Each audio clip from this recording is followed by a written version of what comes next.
Hello everyone, I'm Pastor Tamaka, Apostolic Believers of Christ International, YouTube channel. Before we like, share, subscribe, and post notification bell for update every day the new videos. Thank you so much. God bless us all. Magandang umaga po sa lahat na ating mga viewers, listeners dito po sa YouTube channel, sa Facebook. Naway ang kapayapaan at habag biyaya ng Diyos ay sumasa atin lahat sa magitan ng ating Panginoon si Kristo. Ito po yung lingkod kay Kristo Jesus, Pastor Tumaka, Apostolic Believers of Christ International. Mga kapatid, sa oras nito, una sa lahat, magpasalamat tayo sa Panginoon sa kanyang kabutihan. Hindi po tayo pinabayaan ng Diyos sa bawat araw. Patuloy po ang biyaya ng Diyos sa atin kahit na po sa mga pagkukulang sa ating pamuhay, matay sakdal, magkamali man tayo sa ating mga pag-iisip, naramdaman, panalita. Subalit, ang habag ng Diyos ay natili hanggang sa mga araw na ito. At tinuturuan tayo ng Panginoon paano po tayo mamuhay na may kasiguruan, no, ng kaligtasan. Now, isa lang talaga ang pinakamalaga sa buhay natin. Itong kaligtasan, dapat mamuhay tayo sa Espiritu. Huwag tayo mamuhay ng makalaman, no? Kasi hindi po nais ng Panginoon na nandyan na lang po tayo sa makalaman na pumuhay. Dahil sa laman pa po tayo, kaya tinuturuan po tayo ng Panginoon kung ano ang nararapat, no? Kasi tandaan po natin, ang kailangan natin ang pagsunod, no, ng salita ng Diyos, sapagkat ang Panginoon, mga batid, ay nagbigay sa atin ng Espiritu para po na masunod natin ang kanyang mga salita. Yan mga kapatid, pinakamalaga po sa bawat araw, kasi hindi magtatagal, alis tayo sa ating laman, itong ating katawan, pero ang kaluluwa natin, ito pinabalik, no, sa kamay ng Panginoon, na ito mga kapatid, ang dapat natin isipti, dapat natin ito pahalagaan, kasi kailangan ng Panginoon na tayo po magkakaisa doon sa kanyang kaharian. Yun po ang plano ng Diyos sa atin, mula na pasimula pa, nang ginawa ng Panginoon, si Adan, si Iba, ay nilagay po sa tanaman ng Eden, na yun po ang tinatawag ngayon na paraiso ng Diyos. Kaya lang nabigo po ang Diyos dahil po sa gawa ng dyablo na naligaw po ang ating ninunong si Adan at saka si Iba sa gawa ng dyablo. So kaya ito ang pinakamalaga na malaman po natin kung paano natin makamtan ang buhay na walang hanggang, sapagkat namatay na ang tao dahil po sa kasalanan ni Adan at saka si Iba. Kasi ang bayad ng kasalanan ang kamatayan. So yun po mga kapatid, na tayong lahat ay namatay dahil po sa kaugnayan natin kay Adan. Subalit, sa ating pagkaugnayan kay Kristo Jesus, magkaroon tayo mga kapatid ng buhay na walang hanggang. At yan po, inasahan po natin hanggang sa mga araw na ito mga kapatid, na sana po pagkaluban tayo ng Diyos na pagkataon na malaman natin ang katotohanan kung paano tayo mabuhay muli. Sapagkat pagbabalik tayo sa lupa, mga kapatid, yung po ang kasalanan po ni Adan si Iba na nagawa. Kaya naging sumpa ang buong lupa dahil po sa kasalanan ni Adan at saka si Iba. Now, sa pagparito ng Pangkristo mga kapatid, ay yan naman ang sinabi ng Biblia na lahat na po ay mabubuhay. Kaya yan ang pinakamalaga na malaman natin, ang ito po na dahil po na tayo talaga ay pinagkalooban na po ng Espiritu ng Diyos, at ito po ang nagtuturo sa atin na mamuhay tayo sa espiritual. Kasi ang makalaman na pumuhay ay hindi talaga yan mga kapatid, no, kalulugdan ng Panginoon, at hindi magkaroon ng buhay na walang hanggang. Napakinggan natin mga kapatid sa Roma chapter 8 verse 5 up to 7. Ito mga kapatid na sinabi ng Biblia.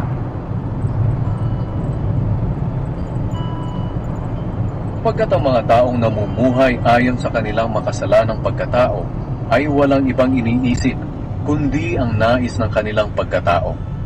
Pero ang tao namang namumuhay ayon sa banal na Espiritu, ay walang ibang iniisip, kundi ang nais ng banal na Espiritu. Verse 6. Ang kahihinatnan ng pagsunod sa nais ng makasalanang pagkatao ay kamatayan. Pero ang kahihinatnan ng pagsunod sa nais ng banal na Espiritu ay kapayapaan at buhay na walang hanggan. 7. Laban ng Diyos ang sinumang sumusunod sa nais ng makasalanan niyang pagkatao.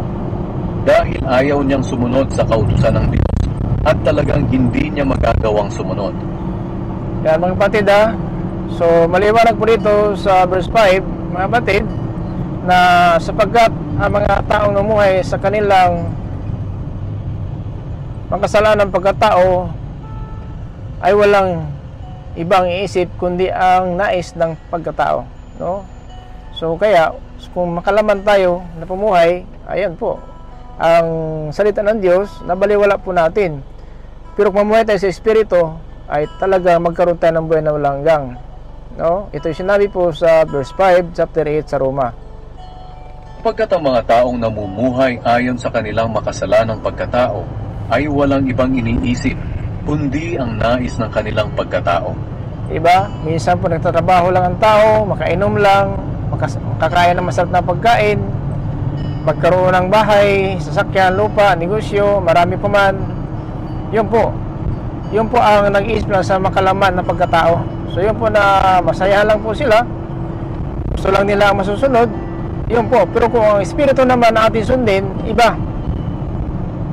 Pero ang tao namang namumuhay ayon sa banal na Espiritu ay walang ibang iniisip, kundi ang nais ng banal na Espiritu.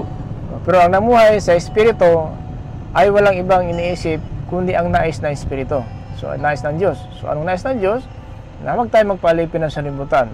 Iwasan natin po ang makamundo, pagsunod sa makalaman na pumuhay, kasi hindi po yan kalugod-lugod sa Panginoon. Verse 6. Ang kahihinatnan ng pagsunod sa nais ng makasalanang pagkatao ay kamatayan. Yan po. Na ang kahinatnan sa pagsunod ng nais ng makalamang makasalanang pagkatao ay kamatayan.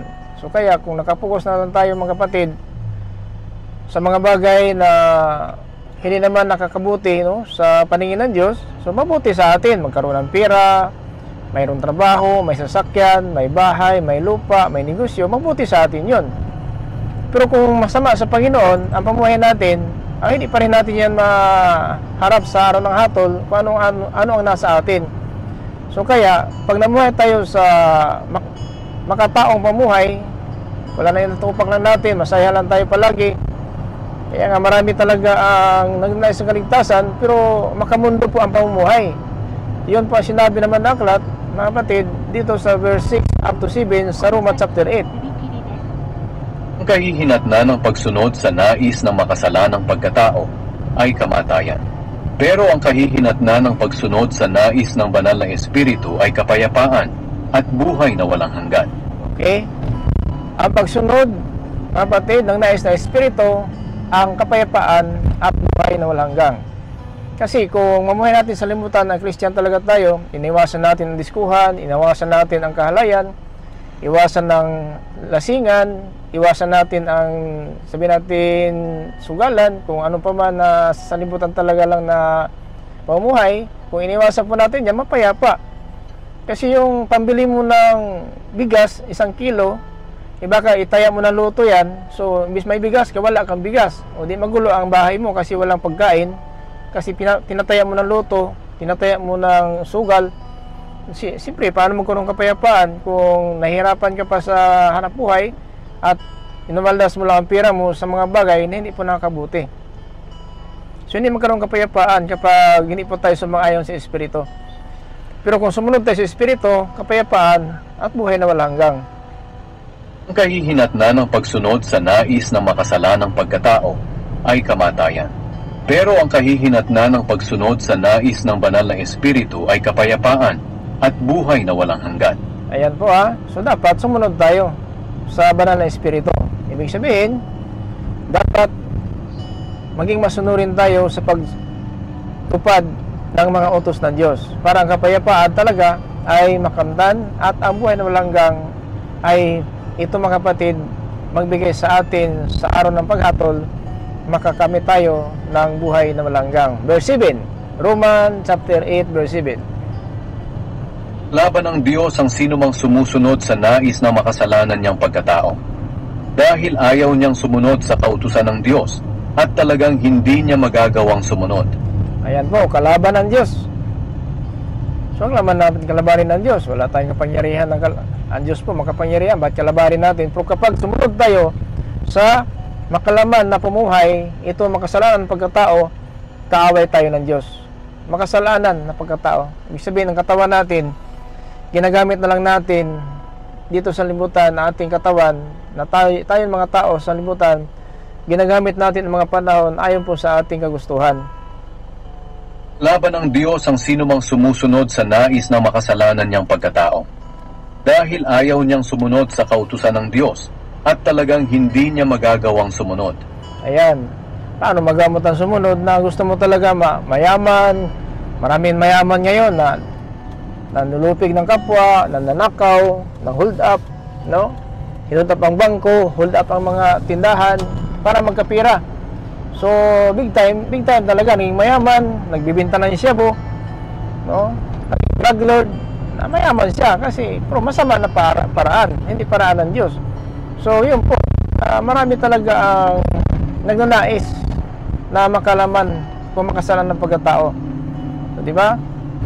Yung timbang ng 1 kilong bigas, ginawa na po 900 grams. 900 grams para na makakinain siya ng malaki. No? Yung isang sakong bigas, kinukumpra nila ng 2,000, pagbenta nila 2,500, di ba? So ganoon po. Hindi naman masama magnegosyo, pero hindi naman masyado naman parang gusto mo na talaga na kayaman ka agad dahil po sa negosyo mo, hindi.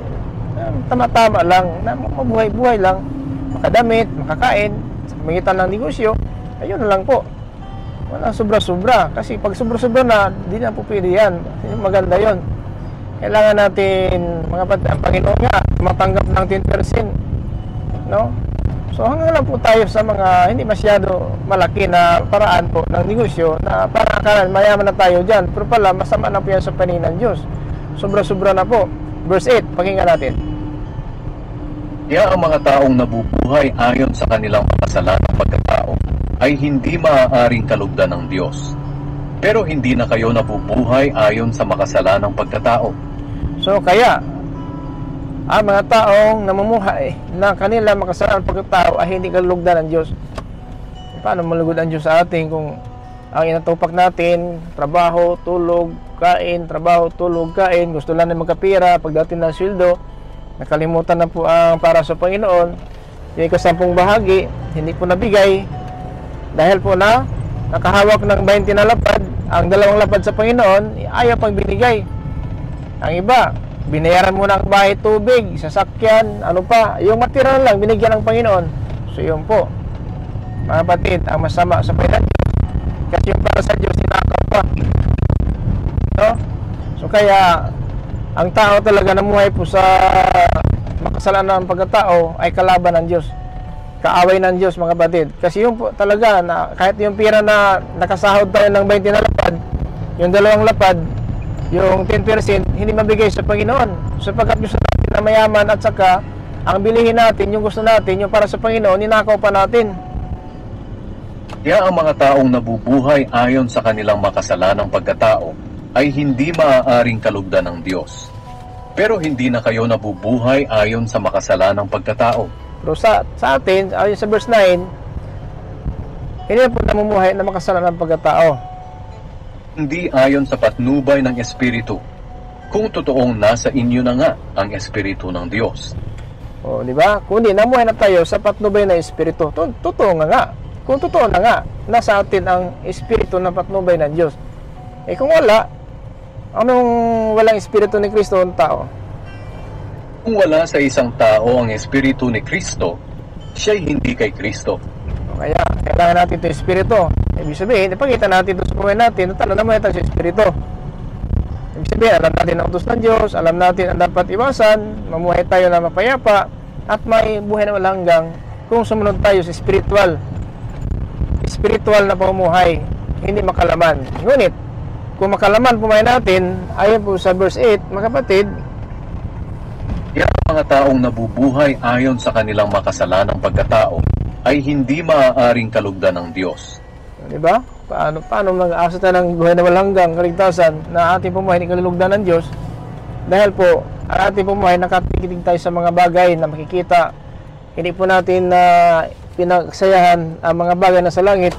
Ito po ang nalakaran nating ginto, kaliwat kanan, ito po ang pader ay perlas at may tubig na parang kristal, no, ang kinis ng tubig doon sa paraiso, at may puno ng kahoy na isang puno, 12 klase ang bunga. Bawat buwan ng bunga po itong puno ng kahoy doon bigay buhay sa paraiso ng Diyos.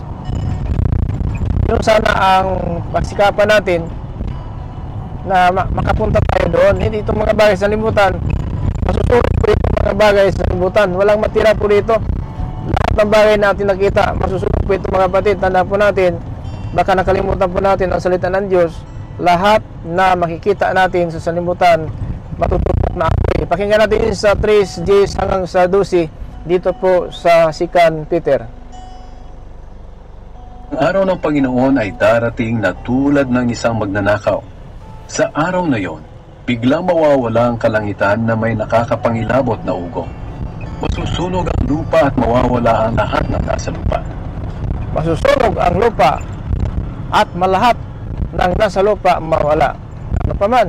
Kaya wag mo asahan yung mga bagay na sa'yo ngayon. Baka masayahan ka, may sasakyan ka Pajero, mayroon kang sasakyan na BMW, kung sabihin natin na ito po ang Lexus, ang sasakyan talaga na tinawag na Mercedes-Benz, anong mayroon ka dyan na masusunog man lang yan, mga kapatid, no? Masusunog lang yan, lahat masusunog. Kung ganito ang magiging kahihinatnan ng lahat, dapat kayong mamuhay ng banal at makadiyos. Kaya ganito daw ang mangyari, masusunog ang lahat ng bagay, lupa, langit. Dapat mamuhay tayo ng maayos at makadiyos, banal. So, yun po ang ating pagsikapan, spiritual. Paano maging banal po tayo kung nakatutok tayo sa mga material? Ang maging banal lang kung nakatutok tayo sa utos ng Diyos. Maging banal po tayo dyan. No? Verse 12 to 13. Habang hinihintay nyo ang araw ng pagdating ng Diyos at ginagawa ang makakayanan nyo para mapadali ang pagdating niya. Sa araw na ito, masusunog ang langit sa apoy at matutunaw ang lahat ng nasa lupa sa tindi ng init. Kaya wag na. Iwasan na po natin yung puro na lang pangarap sa buhay, wala na tayong hinatupak. Pagsalita ng Diyos, inaayawan, iniiwasan. Maiwasan naman natin ngayon ang salita ng Diyos. Pero ang impyerno, itong apoy, natutupok ng langit at lupa at ng bagay, hindi ka makaiwas dito. Saan ka magtago? Masunog na ang lupa, pati langit, mga bagay, ikaw, saan ka magtago? Kasama ka, para kang barbecue. Para kang barbecue na napapaig. No? Kaya wag na. Wag natin titig sa mga bagay po na may katapusan. Dito tayo sa spiritual na pumuhay. In verse 13. Ngunit ayon sa pangako niya, may maaasahan din tayong bagong langit at lupa na paghaharian ng katarungan. Ayan, may bagong langit, bagong lupa nakahanda po sa atin. Ito po ang paraiso ng Diyos na nakahanda po para sa kanya mga alipin. Kaya magpaalipin tayo sa Panginoon Kristo sapagkat may bagong langit, bagong lupa nakahanda para sa atin na pinagharian ng katarungan. So, walang gulo, walang iyakan, walang kutyaan, walang siraan. At wala na po tayo mga kapatid na maranasan pa. Wala nang dilim doon. Puros liwanag na lang.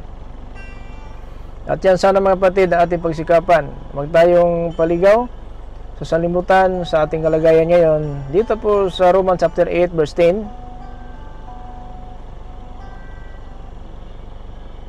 Pero dahil nasa inyo na si Kristo, mamatay man ang katawan nyo dahil sa kasalanan, buhay naman ang inyong espiritu dahil itinuring na kayong matuwid ng Diyos. Pero dahil nasa inyo, sabi nito, dahil nasa inyo na si Kristo, mamatay man ang katawan ninyo dahil sa kasalanan, buhay naman ang inyong espiritu dahil itinuturing na kayo na matuwid ng Diyos. So, kasi mamatay tayo sa kasalanan ng si iba. Yung pong dahilan, mamatay tayo dahil po sa kasalanan natin na ito po namamana po natin kay Adan at saka si Eva. Yan po pinatunayan sa 1 Corinthians, mga kapatid, in chapter 15 is verse 21 to 22 dito sa 1 Corinthians. 21-22 sa 1 Corinthians, ito po sinabi sa Pablo, sa kaugnayan natin kay Adan, yun ang dahilan. Dahil sa isang tao na si Adan, dumating ang kamatayan sa lahat ng tao. At dahil din sa isang tao na si Kristo, muling mabubuhay ang mga patay. 22. Sapagkat kung paanong tayong mga tao ay mamamatay dahil sa kaugnayan natin kay Adan, ganoon din naman dahil sa ating kaugnayan kay Kristo, tayong lahat ay muling mabubuhay. Amen. Yan po mga kapatid ang salita ng Diyos. Kaya mga kapatid, yun po ang pinakamalaga. Hindi tayo makaiwas ng kamatayan dahil po may kaugnayan tayo, mga kapatid, kay Adan. Yan mga kapatid ang dahilan na matay tayo ngayon. Kaya ang malaga na dapat mamuhay tayo sa Espiritu para po mga kapatid, hindi po tayo tuluyan, mga kapatid, itapon doon sa pangalawang kamatayan. Dahil pong impyerno mga kapatid, yan po ang pangalawang kamatayan. So dapat alam po natin ito na maiwasan natin ang impyerno dahil yan po tinatawag ng Biblia pangalawang kamatayan. Dito mga kapatid sa pahayag in chapter 21 in verse 8. Ito mga kapatid ang pangalawang kamatayan at ang matatapon doon mga tao yung mga duwag at walang pananampalataya.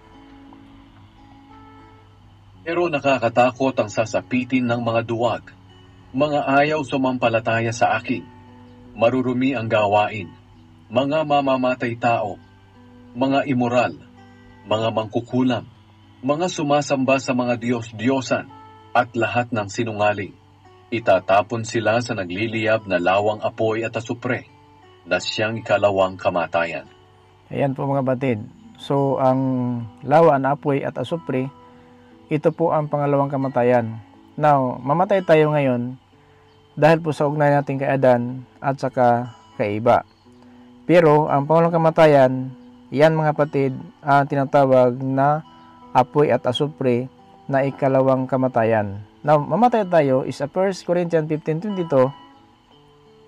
Sapagkat kung paanong tayong mga tao ay mamamatay dahil sa kaugnayan natin kay Adan, ganoon din naman dahil sa ating kaugnayan kay Kristo, tayong lahat ay muling mabubuhay. Yan, no? So, maliwanag po. Kung nais natin mabuhay tayo muli, dapat nakiisa tayo kay Kristo. Huwag tayo makiisa sa sanlibutan.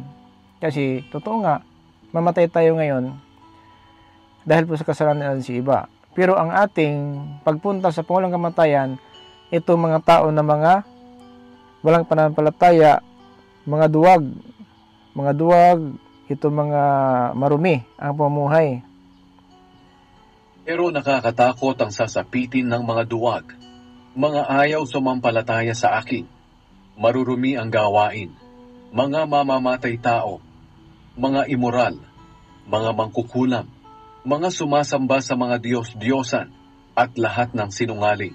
Itatapon sila sa nagliliyab na lawang apoy at asupre, na siyang ikalawang kamatayan. Ayan po mga kapatid ang dapat maiwasan natin. Now, hindi maiwasan mamatay tayo ngayon dahil po si Adan, si Eva, ang kabayaran talaga kamatayan. No? So, kaya tandaan po natin ang Biblia patunay na ito talaga ang dapat natin malaman. Dapat makiisa tayo kay Kristo. Ibig sabihin, maging masunuri po tayo sa espiritual na pumuhay, huwag sa makalaman. Sapagat si Adan, dahil po sa kanyang pagnanasa ng kanyang asawa ng bunga ng kahoy, ito po ang laman, ay kumain po siya. Dahil po akala niya na masarap kainin at saka gusto niya na maging marunong tulad ng Diyos na makakaalam ng buti at masama. So yun po, dahil po sa nais ng babae, mapantayan niya ang Diyos, makakaalam ng marunong at mabuti at masama, ay kumain siya ng bunga ng punong kahoy na yon na pinasaan ng babae sapagkat tinitigan po niya na masarap kainin. No? Ito po yung nakasulat sa Henesis, Kabanata 3, Talata 6. Pakinggan natin mga kapatid dito sa Henesis 3, Kabanata 3, Talata 6. Nang pinagmasdan ng babae ang puno, napakaganda nitong tingnan, at ang bunga ay parang masarap kainin. At dahil sa pagnanais niyang maging marunong, pumitas siya ng bunga at kumain ito. Binigyan din niya ang kanyang asawa na kasama niya, at kinain din ito. Yun po. So kaya, yun dahilan mamatay tayo. Kaya sinabi ng Panginoon sa 19, nanggaling ka sa lupa, ikaw ibabalik sa lupa. Dahil po na, nagkasala na po sila.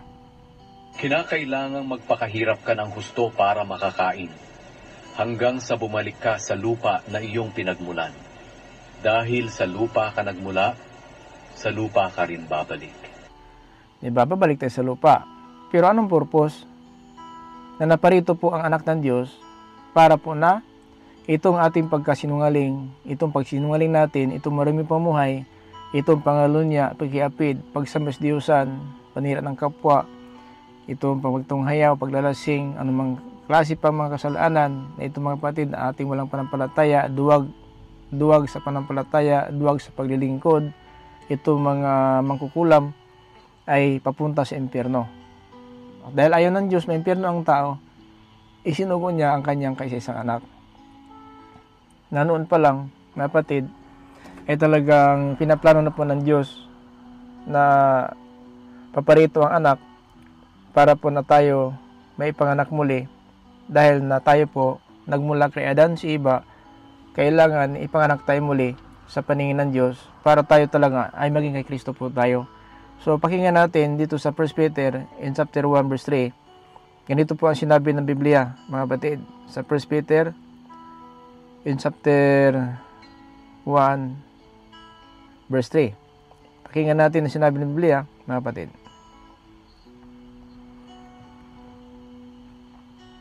Sa pamamagitan ng pananampalataya niyo, iniingatan kayo ng kapangyarihan ng Diyos habang naghihintay kayo ng kaligtasang nakalaang ihayag sa huling panahon. Dahil dito, dapat kayong magalak sa kabila ng iba't ibang pagsubok. Umakyat po. Hindi na kayo ng Diyos Ama noon pa para maging mga anak niya sa pamamagitan ng banal na Espiritu. So, maging anak tayo, sumagitan ng banal na Espiritu. So, noon pa, pinili tayo maging anak niya. So, magitan ng banal na Espiritu. Ito po ang salita ng Diyos. Kaya nga, dapat tayo mamuhay sa espiritual na pumuhay para patunayan natin na tayo talaga pinanganak na pumuli sa magitan ng banal na Espiritu, sa magitan ng salita ng Diyos. So, meaning to say, kapag tayo sumunod ng salita ng Diyos, maging anak tayo ng Diyos. Kasi nasa aral po, paano tayo maging anak ng Diyos? Nasa aral po ng Diyos. So, bago tayo naging anak ng Diyos, nakinig muna tayo sa aral, paano maging anak tayo ng Diyos? So, magitan ng kanyang banal na Espiritu. Hindi na kayo ng Diyos Ama noon pa para maging mga anak niya sa pamamagitan ng banal na Espiritu, para sundin niyo si Jesucristo at upang linisin kayo sa mga kasalanan niyo sa pamamagitan ng kanyang dugo. Sumain niyo nawa ang higit pang biyaya at kapayapaan. Amen. So yan mga kapatid, maliwanag po na tayo po, noon pa lang ay pinili na tayo ng Diyos Ama para maging anak niya. So magitan na banal na Espiritu. Kaya sa salita ng Diyos talaga, dito tayo nakakaalam anong gagawin natin, paano tayo maging anak ng Diyos. No, hindi po tayo, pastor kasi ako, anak ako ng Diyos. Pare kasi ako, anak ako ng Diyos. Ay, may panampalataya kasi ako, may anak na ako ng Diyos. Christian kasi ako, may anak na ako ng Diyos. Tagapagturo kasi ako, anak ng Diyos. Hindi po yan. Walang mabasa dito dahil pastor ka, pare ka, tagapagturo ng palataya. Christian ka, anak ka na ng Diyos. Dito sa aral tayo naging anak ng Diyos. Kasi marami nang angkin ng Christian, pero napakalayo po sa mga Kristiyano. Maraming nagsasabi panampalataya, pero hindi naman na ginagawa ang napakinggan. Maraming tinawag pastor, pero ang aral naman, iba sa apostol. May tinatawag na pari, pero iba naman ang ugali. Mayroong tagapagturo ng salita ng Diyos, pero mali naman ang turo. So ganyan mga kapatid po ang kalagayan natin. Kailangan maging musundo rin tayo sa Espiritu, sa salita ng Diyos. Utos ng Diyos po mga kapatid. Diyan po tayo naging anak ng Diyos. At napatawad tayo sa ating mga kasalanan dahil sa kanyang dugo. Kaya mga kapatid, ang dahilan na dapat malaman natin. Ay inihanda ang Diyos para sa atin. Purihin natin ang Diyos at Ama ng ating Panginoong Hesukristo. Dahil sa dakila niyang awa sa atin, Ipinanganak tayong muli sa pamamagitan ng muling pagkabuhay ni Hesukristo. So, ipinanak tayo muli sa pamamagitan ng muling pagkabuhay ni Hesukristo. So, kung hindi po siya nabuhay muli, hindi po tayo makakamit ng pag-asa na ito. Sapagkat walang maniwala na talagang mabuhay tayo muli kung hindi po ito pinutunay ng Diyos na muling binuhan niya ang ating Panginoon Kristo sa 3 araw, 3 gabi na siya'y namatay, nabuhay siya muli. At dito pinanganak tayo muli dahil po sa muli niyang pagkabuhay. Kasi namatay tayo talaga kay Adan, kay Iba, pero kay Kristo, mabuhay tayo muli. At pinanganak tayo muli dahil po sa kanyang salita. Kaya mga kapatid, dapat natin tanggapin at huwag tayo mamuhay ng laman na makasalanan pagkatao, itong puro na itupak ng tao, makapagtrabaho lang, makakain, makainom, masaya lang, may bahay, may lupa, may negosyo, kung ano pa man ang nakakasaya sa kanya, pero ang spiritual pamuhay, nabaliwala po. So yun po ang dahilan na ang parusa po ay nakahanda na po sa mga taong ganyan. No? So hindi pwede mga kapatid na ang mga panahon, bigyan ng Diyos sa atin ngayon, masayang lang po. Tandaan po natin, hindi pa huli ang panahon. Habang buhay pa tayo, may pag-asa. Kaya lang, minsan ang pag-asa na ito, hindi po maasahan. Dahil po, maraming taong umaasa, pero hanggang sa pag-asa lang, pero pamuhay, napakalayo po ng umaasa ng pag-asa. Kasi pag umasa tayo ng kaligtasan na ito po, mga kapatid, nagtuturo ang Panginoon sa atin dahil na naghihintay tayo ng kanyang pagbalik. Ganito ang sinabi ni Tito, Kabanata 2, talata 11 hanggang po sa 13. Pakinggan natin 2:11-13 dito sa Tito 2. Sapagkat ang biyaya ng Diyos na nagbibigay ng kaligtasan ay inihayag na sa lahat ng tao. Ito ang nagtuturo sa atin na talikuran ng kasamaan at makamundong pagnanasa. Kaya mamuhay tayo sa mundong ito ng maayos, matuwid at makadiyos. 13. Habang hinihintay natin ang napakagandang pag-asa na walang iba kundi ang maluwalhating pagbabalik ng ating dakilang Diyos at tagapagligtas na si Hesukristo. Ayan po. Habang naghintay tayo sa pag-asa na ito, ang biyaya na ito, nagbigay ng kaligtasan, nahayag na po sa lahat ng tao. Kaya tinuruan po tayo, huwag tayong mamuhay sa makatao kung makasalaan pagkatao na pamuhay. Ibig sabihin, ang katawan ginagamit sa pangalunya, pagkikiapid, paglalasing, at saka paggawa ng krimen, ano pa man ang mga ginagawa ng katawan na hindi po nakakalugod sa Panginoon, huwag po. Kailangan mamuhay tayo sa Espiritu para tayo mga kapatid, hindi po matulan kasi ang namuhay ng Espiritu ay kalulugdan ng Diyos. Kaya sinabi ito sa verse 9, chapter 8 sa Roma, Pero hindi na kayo nabubuhay ayon sa makasalanang pagkatao, kundi ayon sa patnubay ng Espiritu, kung totoong nasa inyo na nga ang Espiritu ng Diyos. So, pero hindi na kayo namumuhay ayon sa makasalanang pagkatao, kundi ayon sa patnubay ng banal na Espiritu, kung totoo nasa inyo ang Espiritu ng Diyos. Kung wala sa isang tao ang Espiritu ni Kristo, hindi siya kay Kristo. So, yan po. So, ito lang po ang dahilan na bakit na kailangan pa tayo hanggang sa panahon ito ay suwayin, no? Sawayin ng Panginoon ang ating ugali, sawayin ng Panginoon ang ating pamuhay dahil namuhay pa tayo sa makalaman kung makasalaan ng pagkatao. So wag na. Tapos na po ang ating masalaan ng pagkatao doon sa taas sa cross. Tanggapin lang po natin ang kapatawaran natin makasalanan dahil pinatunan ng Biblia na sa kanyang dugo napatawad tayo. Dito po sa 1 Peter in chapter 1 na in verse 3 na maliwanag po na tayo po talaga ay isinilang muli at tayo po pinatawad nating kasalanan sa magitan ng kanyang dugo doon sa taas ng cross. So hanggat na may buhay pa, hanggat na may hininga pa tayo, may pag-asa pa. Iwasan na po natin ang makalaman na pumuhay kasi naging kaaway tayo ng Diyos sa ganyan pong paraan. Sinabi sa verse 7, Laban ng Diyos ang sinumang sumusunod sa nais ng makasalanan niyang pagkatao, dahil ayaw niyang sumunod sa kautusan ng Diyos. So kapag sunod natin ang makasalanang pagkatao, hindi talaga natin ginagawa ang utos ng Diyos. Kasi salungat talaga. Naglaban-laban kasi itong espiritu at makalaman na pamuhay. Laban itong dalawa at hindi maiwasan natin mga kapatid na talagang habang sa katawan tayo ay sinusupil natin ito. Sinusupil natin ito. Galatia in chapter 5 verse 16 to 17. Pakinggan natin mga kapatid. 16-17 sa Galatia chapter 5. Kaya mamuhay kayo ng ayon sa nais ng banal na espiritu para hindi ninyo mapagbigyan ng pagnanasa ng laman. Ayan po.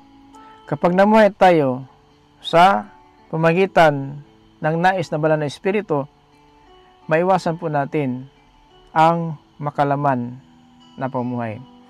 Kasi gusto natin sundin ng Diyos. So maiwasan natin ang makalaman. Yun po. Kasi ang dalawa na ito naglaban-laban sa ating katawan. Verse 17. Sapagkat ang ninanasa ng laman ay laban sa nais ng espiritu, at ang nais ng espiritu ay laban sa ninanasa ng laman. Magkalaban ang dalawang ito, kaya hindi ninyo magawa ang gusto ninyong gawin. So yan mga kapatid mo, hindi po natin magawa ang gusto natin gawin kasi habang sa katawan tayo, kaaway natin, ang pinakakaaway natin ito ating sarili. Sa panalitan natin, minsan mali na. Ating naiisip, mali. Naramdaman, mali. Yan po mga kapatid, pinakakaaway natin ang sarili po natin. Ito po si Apostol Pablo ay pinatunayan talaga niya sa kanyang kalagayan, kung ano talaga ang kanyang kalagayan na siya naging apostol. Pakinggan na lang natin mga kapatid dito sa 1 Corinthians in chapter 9:27. Ito po ang kalagayan niya tulad natin habang sa katawan tayo na hindi maiwasan ito mga kapatid. Dinidisiplina ko ang aking katawan at sinusupil ko ang masasamang pagnanasa nito. Dahil baka pagkatapos kong ipangaral ang magandang balita sa iba, ay ako pa ang hindi makatanggap ng gantimpala mula sa Diyos. Ganyan ba talaga ang pamuhay natin? Sinusupil ba natin talaga ating sarili? Pagnanasa, no? Disiplina ba talaga natin ang ating katawan? Ganyan po mga kapatid. Ang kalagayan ng Apostol Pablo na baka daw siya nagtuturo sa atin, baka siya hindi makatanggap ng gantimpala mula sa Diyos. Kaya ito po is pinagbilang ng Apostol Pablo sa atin bilang Kristiyano. Wala tayong ipagmalaki, hindi garantiya ang pagkapastor, pari, tagapagturo ng palataya Kristiyan na talaga mapiripik po tayo. Kailangan disiplinahin natin, supilin ating sarili para po na hindi po tayo mahuli. Sa pagparito ng Panginoon ay makasama talaga tayo doon sa kanyang kaharian. Nito po, 3 beses po na si Apostol Pablo dumadaing sa Panginoon na alisin itong sabihin natin tinik sa kanyang puso. Na ito pala, ito po ang pagnanasa ng laman, ang kanyang naramdaman na 3 beses siya dumadaing sa Panginoon.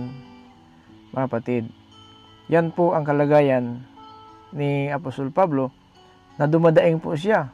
Chapter 12 verse 7 to 9 dito po sa 2 Corinthians. Pakinggan natin. So ito po ang pinapaliwanag niya na sinusupil niya ang kanyang disiplina, ang kanyang sariling katawan at sinusupil niya ang kanyang sariling makamundong pagnanasa. Sinusupil. Ito po ang kinakalaban niya na habang siya apostol, dumadaing po siya sa Panginoon. 2 Corinthians chapter 12, 7 to 9. Para hindi ako maging mayabang dahil sa mga kamanghamanghang ipinakita ng Diyos sa akin, binigyan ako ng isang kapansanan sa katawan. Hinayaan ng Diyos na pahirapan ako ni Satanas sa aking kapansanan para hindi ako maging mayabang. Sa aking kapansanan. So anong naramdaman niya bilang apostol? Sa kanyang sabi niya nga, sa disiplina ko aking sarili. aking katawan. So yun po ang kapansanan sa kanyang katawan, itong pagnanasa pala. Itong pagnanasa ng laman, ang kinakalaban niya ang sarili. At dumadaing siya sa Panginoon 3 beses, verse 8. 3 beses akong nakiusap sa Panginoon na alisin ito sa akin. Ano alisin sa kanya? Buhay? Hindi po. Yung sinabi niya, pagnanasa ng laman. Pero hindi pala pwede. Habang nabuhay tayo, hindi mawala ang pagnanasa ng laman.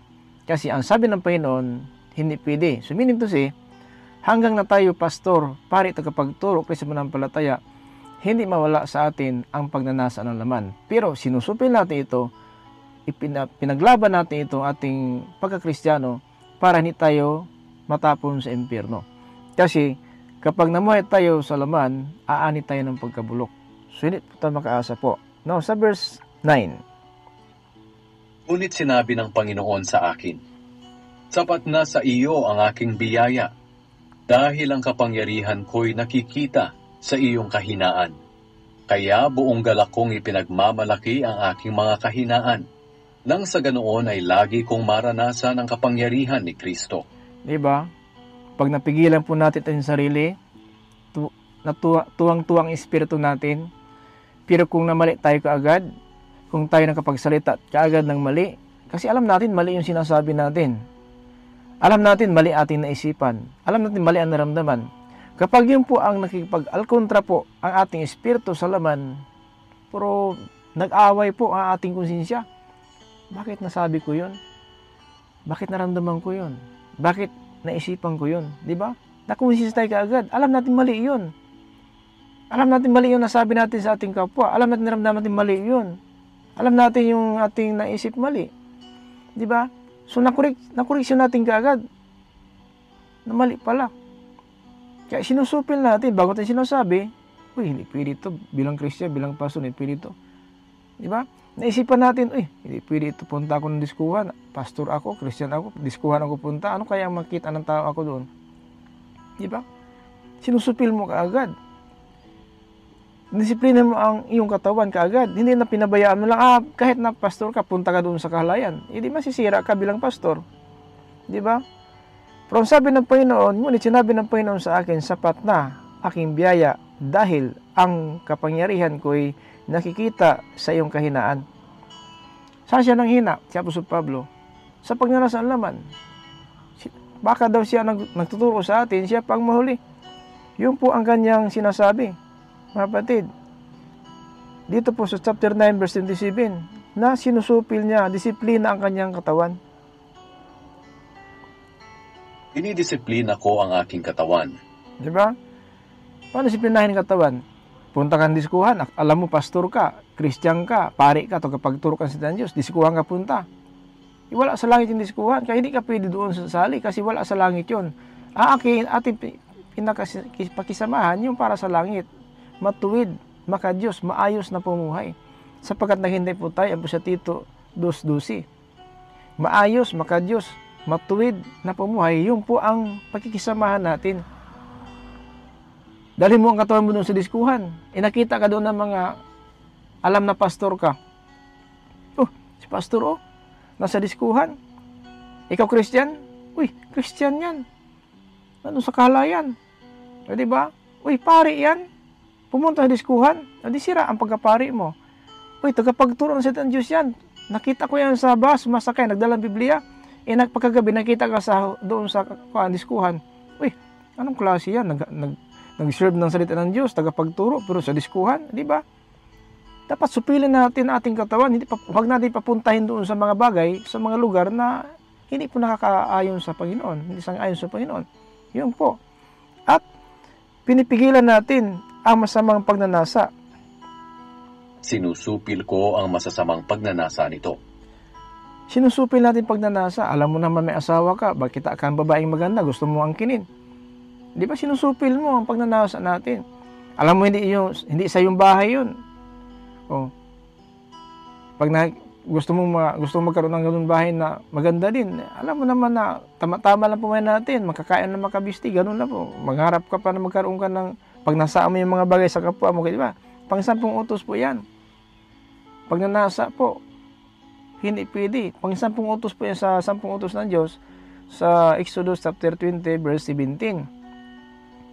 Pakinggan natin na bakit iniwas ni Apostol Pablo itong pagnanasa, kasi sa 10 utos, yan pong pang 10, Exodus chapter 20 in verse 17. Yan ito mga kapatid, sinabi ng Panginoon, no? So nakapasok po yan sa 10 utos ang pagnanasa. Huwag natin yan ikabubuhay ang pagnanasa. Huwag ninyong pagnanasahan ang bahay ng inyong kapwa o ang kanyang asawa, mga alipin, mga hayop, o alinmang pag-aari niya. Diba? Pang 10 utos po ito. Sa 10 utos. Dapat alam natin ito. Kaya si Apostol Pablo, iniiwasan ng pagnanasa kasi sa 10 utos nakapasok po yan. Disiplina niyang sarili at ang makamundong pagnanasa. Kasi sabi niya, baka ako na nagtuturo sa iba, ako pa ang maiwan, hindi makagamit ng gantimpala. Di ba ganun tayo? Sayang naman natin pagsisikap na yung pala, pagdating ng panahon, matapon pala tayo sa impyerno. Hindi ka garantiya ang pastor. Mga apostoles nga, sila po, sabi sa Pablo, kahit na po kung wala akong naisip, kung mayroon akong labag sa Diyos, pero hindi nangulugan, wala akong kasalanan. Kaya sabi ni Apostol Pedro, mahirap maligtas ang matuwid. Bakit? Si Apostol Pablo, apostol lang nga siya. Pero bakit? Disiplina pa rin ang sarili niya at ang kanyang katawan at sinusupil ang masamang pagnanasa. Dinidisiplina ko ang aking katawan at sinusupil ko ang masasamang pagnanasa nito. Dahil baka pagkatapos kong ipangaral ang magandang balita sa iba, ay ako pa ang hindi makatanggap ng gantimpala mula sa Diyos. Yun, di ba? So dapat lang, mag-ingat po tayo dahil po, mahirap na ating pag-asa na kaligtasan, kapahamakan pala. Bakit? Kahit sinabi ng Christian tayo, pero nakahilig pa rin tayo sa pagnanasa. Di ba? Nakita ka ng sasakyan ng kapwa mo, gusto ko magkaroon ng sasakyan din. Nakita ka ng nagnegosyo yung kapwa mo, gusto magnegosyo din. Di ba pagnanasa yun? Pero kung gusto mo lang magnegosyo, wala kang pinagnasaan, pwede yun. Pero kung para lang nakita ka ng kapwa mo na may negosyo, magnegosyo rin ako. Kasi, so, hindi naman masama kung may negosyo ka, pero huwag mong idaan sa pagnanasa. Ibig sabihin na nagnegosyo ka lang kasi may nakita ka sa kapwa mo ng negosyo din. Tulad ng iba, kung magtinda ka dito ng tinapay, at tinapay din sa unahan. So, di ba? Kompetensya ang salimutan. Pero ang sabi sa 10 utos, huwag mong pagnanasaan ang bahay, asawa, katulong, pag-ari ng kapwa, huwag pagnanasaan yon. Kasi meron ka rin, bigyan ka din ng Diyos.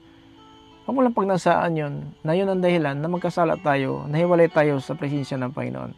Kasi yun ang dahilan, mahiwalay tayo sa presensya ng Diyos kasi namuhay na po tayo sa pagnanasa na pamumuhay. Hindi na po tayo mga kapatid, naging masunurin po sa kalooban ng Diyos.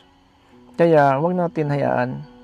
Mahirap na mga kapatid na tayo po talaga umasa ng kaligtasan, pero ang pumuhay natin, hindi po tayo umuhay sa Espiritu. Kaya, kailangan natin malaman na kung tayo talaga ay namumuhay sa Espiritu o namumuhay tayo sa makalaman. So, verse 12 in chapter 8 dito sa Roma, verse 12 to 13. Kaya nga mga kapatid, hindi tayo dapat mamuhay ayon sa ating makasalanang pagkatao. So kaya, mga kapatid, hindi tayo dapat mamuhay ayon sa ating makasalanan pagkatao. Itong makalaman. 13. Sapagkat mamamatay kayo kapag namuhay kayo ayon sa inyong makasalanang pagkatao. Sapagkat mamamatay kayo. Anong kamatayan ito? Kay Adan? Pangalawang kamatayan ito. Kasi kay Adan, pag namatay na tayo, bayad na si Adan sa kanyang kasalanan ginawa, sa kanyang kamatayan. Mga kapatid, namatay tayo, namatay siya, bayad na siya.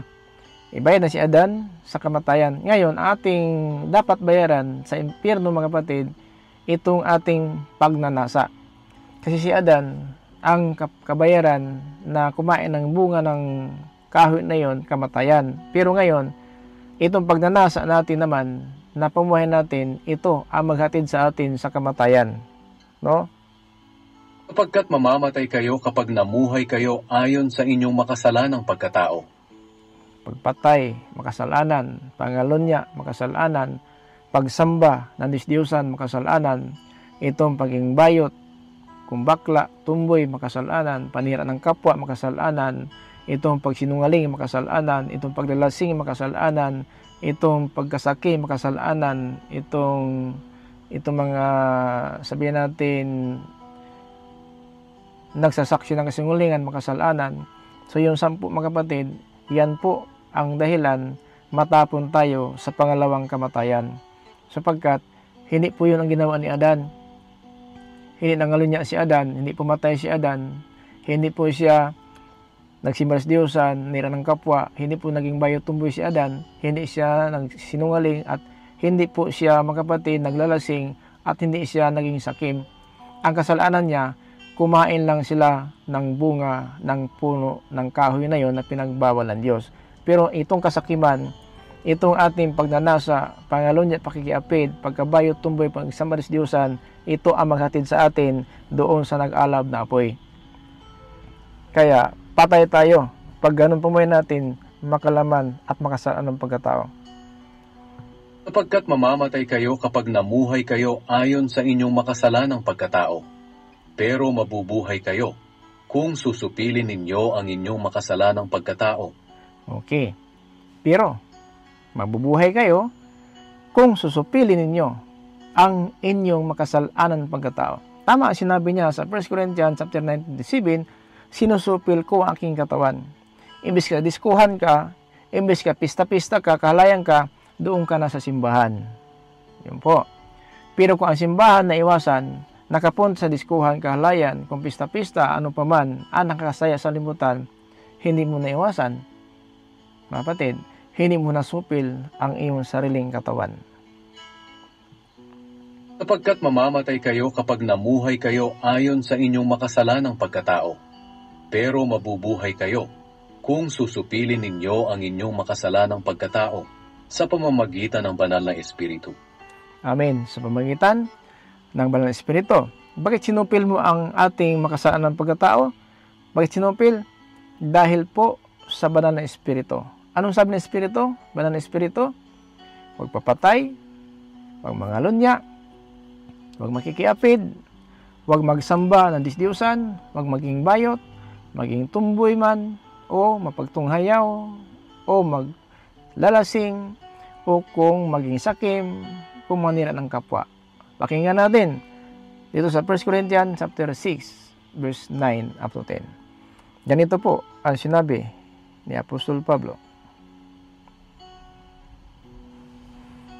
Ngunit ang nangyayari, kayo pa mismo ang gumagawa ng masama at nandaraya. At ginagawa ninyo ito mismo sa inyong kapatid sa Panginoon. Na Kristiyano, no? Tuloy. Hindi nyo ba alam na hindi magmamana ng kaharian ng Diyos ang masasama? Huwag kayong palilinlang, sapagkat kailan may hindi magmamana ng kaharian ng Diyos ang mga immoral. Immoral. Pangalawa. Tumasamba sa Diyos-Diyosan. Then, pangatlo. Nangangalunya. Nangalunya. Pang-apat. Kikipagrelasyon sa kapwa lalaki o babae. Bayo tumboy. Pang-5. Pagnanakaw. Pagnanakaw. Pang-6. Sakim. Sakim. Pang-7. Asenggo. Lasinggo. Pang-9. Panlait at Panlait. At pang-10. mandambong. Mandarambong. 10. Yan. Ganyan nga ang ilan sa inyo noon. So, ganyan nga ang ilan sa inyo ngayon. Sino po? Tayo. Meaning to say, hindi pa tayo naging Christian, ganyan daw ang ating kalagayan sa ating pamuhay. Pero bakit? Ngayon, tinawag tayong pastor, tinawag tayong Christian, manampalataya, pari, tagapagturo na, sapagkat binago na tayo ng Diyos. Tuloy. 11. Ngunit nilinis na kayo sa inyong mga kasalanan. Ngunit, lilinis na kayo sa inyong mga kasalanan. Ibinukod na kayo ng Diyos para maging Kanya. Binukod na kayo ng Diyos para maging Kanya. Itinuring na kayong matuwid dahil sa Panginoong Hesukristo. Itinuring tayong matuwid dahil sa Panginoong Kristo at ng salita ng Diyos. sa Espiritu ng ating Diyos. Yan, salita, Espiritu. Yun po. Hindi po tayo maging pastor, pari, tagapagturo kasi manampalataya kung hindi mo napakinggan ang salita ng Diyos. At dahil tinanggap mo ang katotohanan, naging Christian, pari, tagapagturo at manampalataya tayo, at dapat patunayan natin na wala na tayo sa pagnanasa ng laman. At kailangan supilin si Apostol Pablo kahit si Apostol, pero naramdaman niya ang pagnanasa ng laman sa kanyang katawan at sinusupil niya ang kanyang katawan ang masamang pagnanasa nito. Ganon tayo. Para tayo nangaral, hindi tayo mahuli. At sana mauna tayo. Tulad ng mga apostol, mga propeta at mga banal, hinirang ng Diyos, nasa langit na sila ngayon ang kaluluwa, pero sa lupa pa ang katawan, na yan, sa pagbalik ng Panginoon, isasama niya lahat ng kaluluwa sa langit na karapat-dapat sa muling pagkabuhay, isasama niya. Dito tayo magtapos sa 1 Thessalonians in chapter 3, verse 13. Ito po ang sinabi ng Pablo. Galing sa langit, kasama ng Panginoon ang kanyang mga pinili. Dahil dito magiging malakas ang loob nyo, at magiging banal at walang kapintasan ang inyong buhay sa harapan ng ating Diyos Ama, sa araw ng pagbabalik ng ating Panginoong Hesus, kasama ang mga pinili niya. So meaning, nasa langit na ngayon, ang makaluluwa ng mga apostol, mga propita, mga banal ng Diyos, lulubin, makasama tayo dyan, sana po ipagkaloob ng Diyos sa atin. So, sana wag kayong mawala sa mga video na pinupost natin. Ang kalimutan, i-like lang po natin, i-share natin ang salita ng Diyos para po sa atin mga kapatid sa Panginoon, mga kamag-anak, kaibigan, mahal sa buhay. Sana po, maghiwalay tayo sa lupa, isa lang po ating patutunguhan, huwag kalimutan, mamuhay sa Espiritu, huwag sa laman. Kaaway ng Diyos ang namuhay sa makasalaan ng pagkatao, ngunit namin ng Espiritu magkaroon ng buhay na walang hanggan. Maraming salamat ulit sa lahat ating mga viewers, listeners dito sa ating channel sa Facebook. Maraming kapayapaan, habag ng Diyos, sumasa atin lahat sa magitan ng ating Panginoong Kristo. Ito Philip sa Tumaka, Apostolic Believers of Christ International. Nagsabi sa bawat isa, the grace of Jesus Christ be with us. Amen.